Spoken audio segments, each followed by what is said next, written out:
கிறிஸ்தவ வாழ்க்கை என்பது விசுவாசத்தில் இயங்கக்கூடியது.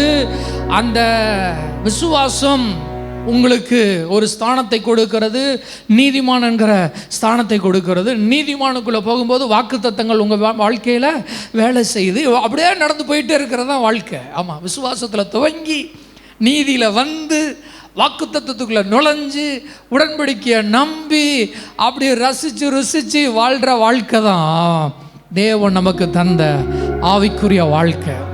இப்படி நடக்கிறவங்க தேவனை ரொம்ப நேசிக்க ஆரம்பிச்சிருவாங்க. அதனால தான் அந்த இடத்துக்கு வாங்கன்னு சொல்கிறேன். அப்படியே அந்த எக்ஸ்பீரியன்ஸ் நடக்கும்போது அவர் மேலே லவ் கூடிரும். லவ் கூடும்போது பாருங்கள், அன்பு வந்து ஆமாம், அன்பை குறித்து நான் இந்த வாரம் ஆமாம் ஒரு சில வார்த்தைகளாவது பேச நான் கடமைப்பட்டு இருக்கிறேன். அன்பு நேசம் அது சாதாரணமானது இல்லை, அது ரொம்ப டேஞ்சர்.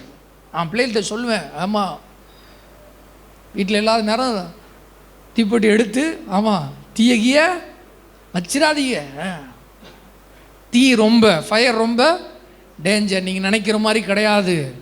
லைட்டர் எடுத்து பற்ற வச்சிடாதீங்க, ஏன்னா அது ரொம்ப டேஞ்சர். தண்ணியை பார்த்து சொல்லுவோம், தண்ணி ஆழம் தெரியாமல் காலை விட்டுறக்கூடாது, ஏன்னா அது ரொம்ப டேஞ்சர். அதே போல் அன்பு நேசம் இருக்குல்ல, ஆமாம் அது சொல்லுங்கள் இதே மாதிரி ஆமாம் தீ மாதிரி ஆமாம் தண்ணி மாதிரி ரொம்ப டேஞ்சர். எந்த லவ்? கர்த்தர் நம்ம மேலே வச்ச அன்பு, நான் அவர் மேலே வச்ச அன்பு, அது ஒரு மாதிரி ஆமாம் அது உள்ள கப கபா கப கபா கப கபான்னு எரிஞ்சிச்சுன்னா, அந்த நேச வைராக்கியம் உள்ளே எரிஞ்சிச்சுன்னா, நீதியில் ஆரம்பித்து வாக்குத்தத்தத்துக்குள்ளே நுழைஞ்சு அப்படியே தேவனோட நடக்க அன்பு உள்ளேருந்து கப கபா கப கபான்னு எரிஞ்சிச்சுன்னா, எத்தனை தடைகள் வந்தாலும் தூக்கி போட்டு போய்கிட்டே இருக்கும். அப்படிப்பட்ட ஒரு மனிதனாக நீங்கள் மாறிவிடுவீர்கள். தேவனை நேசிக்கிற மனிதர்கள் தேவனுடைய நேசத்தை அடக்கி வைக்க முடியாது, கண்ட்ரோல் பண்ண முடியாது.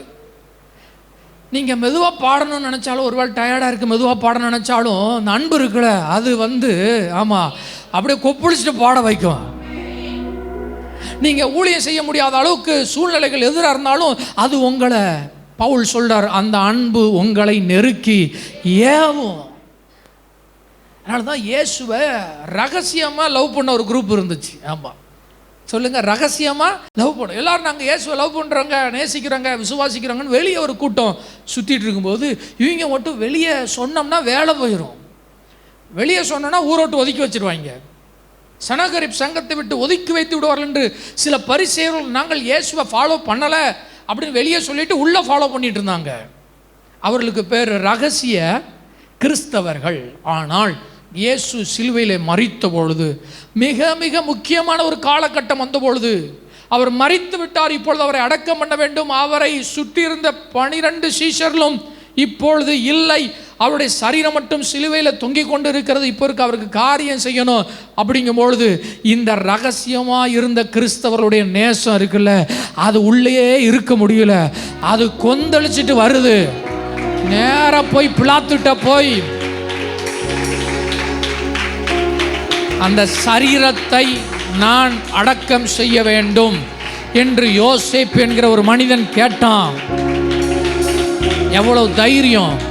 எங்கேருந்து வந்து இந்த தைரியம்? இந்த அன்பு இருக்குல்ல, அவரை நேசிக்க ஆரம்பிச்சுட்டோம் வச்சுக்கோங்களேன், பாட்டோ ஊழியமோ காணிக்கையோ விசுவாசமோ வாழ்க்கையோ எதையும் மறைக்க முடியாது. மறைச்சிட்டே இருக்கிற ஒரு ஆள் ஒரு நாள் கொந்தளிச்சு வெளியே வருவான். அதான் அன்பு. எத்தனை பேர் உங்களுக்கு இந்த காலவெல்ல அன்பு உங்களை நெருக்கி ஏவட்டும் என்று விரும்புகிறீர்கள்? நிரப்பட்டும் ராஜா.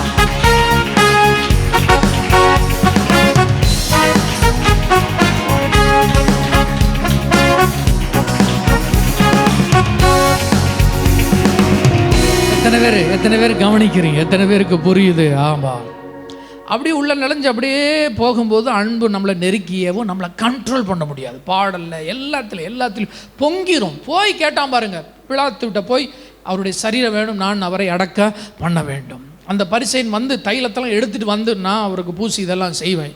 ஏங்க இவ்வளோ நாள் மறைஞ்சிருந்தீங்க, வெளியே சொன்னவங்கள ஒதுக்கி வச்சிருவாங்க, இன்றைக்கி ஊர் அறிய இந்த காரியத்தை செய்ய போகிறீங்களா? பரவாயில்ல. ஆமாம், ஏன்னா நேசத்தை அடக்கி வைக்க முடியாது, அன்பை அடக்கி வைக்க முடியாது. இந்த கடைசி நாட்களில் கர்த்தர் அப்படிப்பட்ட நபர்களை எழுப்பி கொண்டு இருக்கிறார். கிறிஸ்துவின் மேலுள்ள அன்பில் தீவிரமாய் செயல்படுகிறவர்கள்.